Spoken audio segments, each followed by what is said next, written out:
আসসালামু আলাইকুম। এটা হচ্ছে গ্রামীণ পাল্লা 30 কেজি একটা স্কেল। তা অনেকে হচ্ছে আপনার এই সার্কিট বোর্ড চেঞ্জ করেন বা লোড সেল চেঞ্জ করেন, কিন্তু মাপ অ্যাডজাস্ট করতে পারেন না। আজকে আমি এটা কিভাবে অ্যাডজাস্ট করতে হয় সেটাই দেখাই দেব। প্রথমে মেশিনটা অন করব। অন করার পর 00 আসবে, তারপরে হচ্ছে আমরা 5519 দিয়ে টিআর বাটনে চাপ দিব। এখানে ক্যাল লেখা আসবে। আচ্ছা, তারপরে 1 টিআর।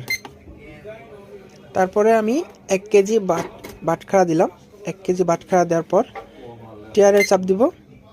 এখানে 1000 আছে, মানে 1 কেজি দিয়ে আগেও একবার ক্যালিব্রেশন করা হয়, সেই জন্য যদি আপনার কাছে 2 কেজি থাকে তাহলে এখানে 2000 লিখে দিবেন। ঠিক আছে, আমি যেহেতু 1 কেজি দিয়ে করতেছি, আমি এর জন্য 1000 লিখে দেবো।